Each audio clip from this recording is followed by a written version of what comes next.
Wow.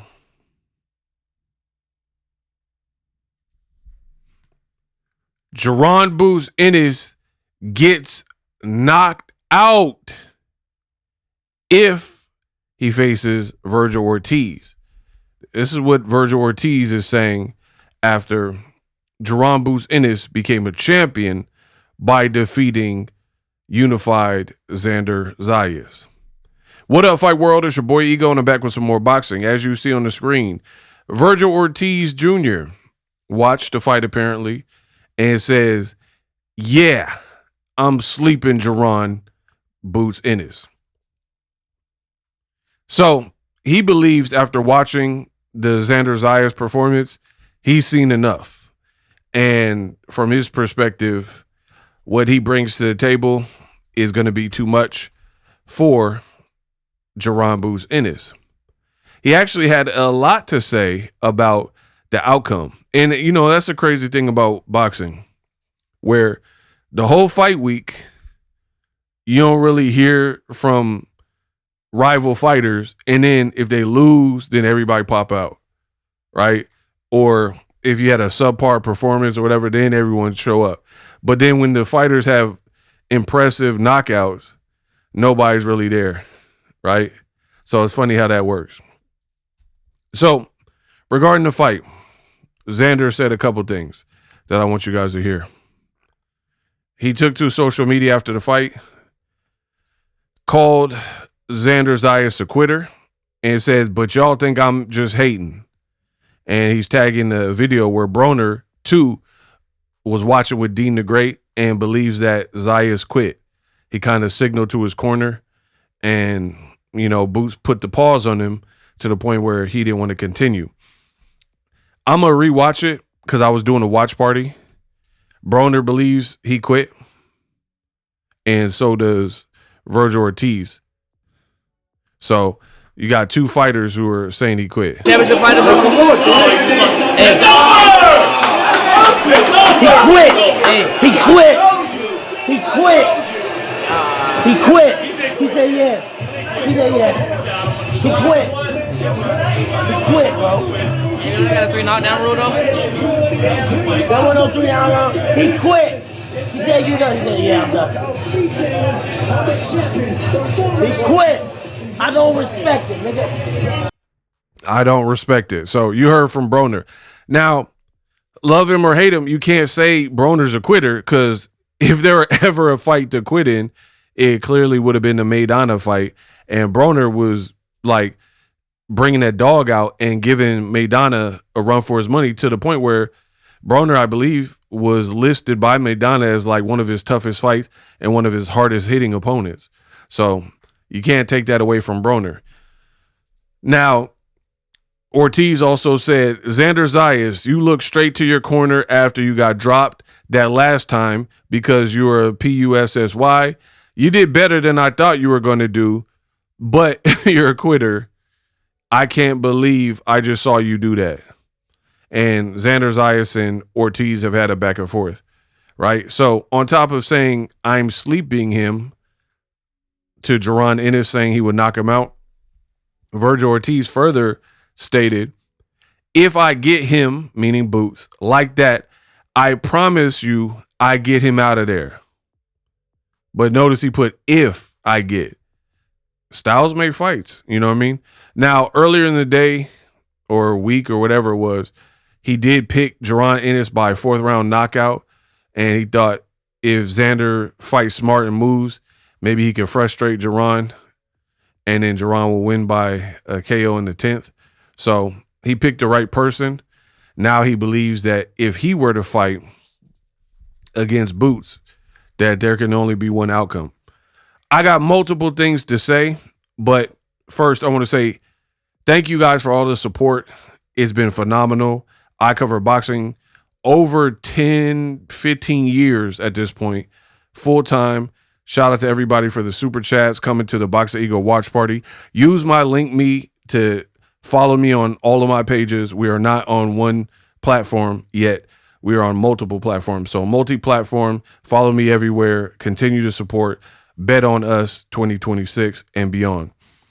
Now, with that out the way, Vergil Ortiz, I got a couple things to say. For one, there are going to be a lot of people that look at this and be like, it's easy for you to say you're on the sideline.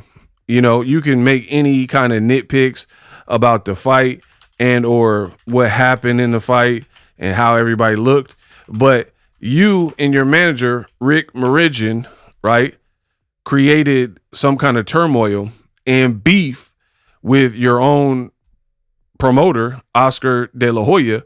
So, in the words of DMX, that could have been you. That could have been you. You could have been in the ring with him, but you wanted more money or whatever is going on, and now you're in some kind of mediation with Golden Boy. Hopefully that comes to a close. You hate to see in prime youthful fighters not be able to do what they get paid for in sidelines. So on one regard, it kind of looked bad that you got so much to say. Like, I get it, you're a fighter, so you're entitled to your opinion and how you think the outcome would be. But let's not forget, Jaron pulled up to your fight.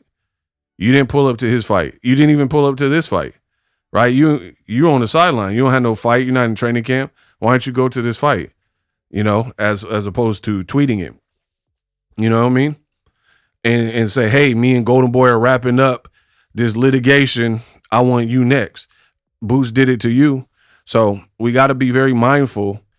You could say whatever and whoever was exposed or I'll knock him out. But overall, I think Ennis put on a masterful performance. I will be back tomorrow or really today, depending on what time zone you guys live in. And I'm going to do my full breakdown, Jaron Boots Ennis versus Xander Zayas fight outcome. And I'm going to let you know what really happened. If you're interested in hearing my analysis to the actual fight, that'll be in the unpacked video coming up in the morning. But overall, and I'm just going to give you guys a heads up. I'm not going to tell you, I'm not going to sugarcoat anything. I never did, right? So I'm going to be truthful to Zayas and to Boots. If you don't like that, you might as well not come for the video. But to the people who want my real opinion, you're going to get it. I got to prepare that video. So come back in the morning for that unpack. Good fight. Definitely entertainment on both ends. I don't know how much the performance, and again, I don't want to spoil that video. So I don't know how much the performance helped Boots, so to speak, rather than, you know, it did in certain ways, but then in certain ways it didn't. But again, you got to watch the video. You guys can pass judgment now, but I haven't even explained it. So back to Vergil Ortiz. Again, it's easy from the sidelines to say it. Take care of your lawsuit stuff. Get in the ring. If you could whoop him, you could whoop him. Ooh, that's nasty. I liked a lot of what Boots did. There was just a small percentage of stuff where it was like, clean that up. Styles make fights. So I will say some of the flaw, like in round 3, 4-ish, that I've seen from Boots, he would want to tighten that up because Vergil Ortiz is not better skilled, but has skills. But I think he has better power than Xander Zayas. And from what I've seen, you were hurt.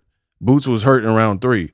So if Zayas, who to me is not really even known for being a devastating, notable puncher, right? If he's able to just basic game plan and create certain predicaments, then I think Jermell Charlo, Vergil Ortiz, and Fundora, who I also feel are very high-level top fighters in that weight class, given the right strategy, they have the ability to hurt their counterparts at 154. So I'll be back with a full breakdown, and I think it's kind of a mixed bag. I wish certain things didn't occur in this fight, but again, I'll save that for the rest of this video.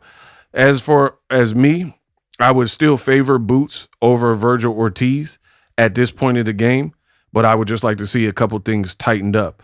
But I'll go more into detail about that in the video breaking down the fight you see on the screen. But all in all, very good night of boxing. Vergil Ortiz feels inspired from, you know, the sidelines. He has a bit of inactivity. And Boots did respond to it, which we'll get into. Post-fight, they asked Jaron Boots Ennis about the comments from Vergil Ortiz. Here's what he had to say. Play the clip. Vergil came out and said that he was going to sleep you. So I just want to know your comments on those. Why he ain't take the fight in the beginning? You know what I'm saying? Bro, I ain't be talking, bro. I ain't gonna lie. I'm trying to tell you, I'm really different. He gonna see firsthand. So he's asking why didn't he take the fight at the beginning? Again, I've already went over that. It's because he has beef with his promoter. He gets hurt a lot. He's flat-footed, and he been dropped multiple times. When he get hit by me, it's gonna be different. I'm trying to tell y'all. He said Vergil gets hit a lot. Get in there with me. We gonna see. It's gonna be a different ball game. So Boots still confident. Vergil Ortiz sounds confident. I think that should be next. Both people are pretty much with the same organization on the same platform. Boots is a champion now. Here's Vergil Ortiz's chance. Mend it with Golden Boy, bury the hatchet, or whatever you guys got to do to get him back in the ring. That should absolutely be the next fight. Let me know what you guys think. Would Boots get knocked out by Vergil Ortiz, as Ortiz is now suggesting? I don't know, man. I don't know.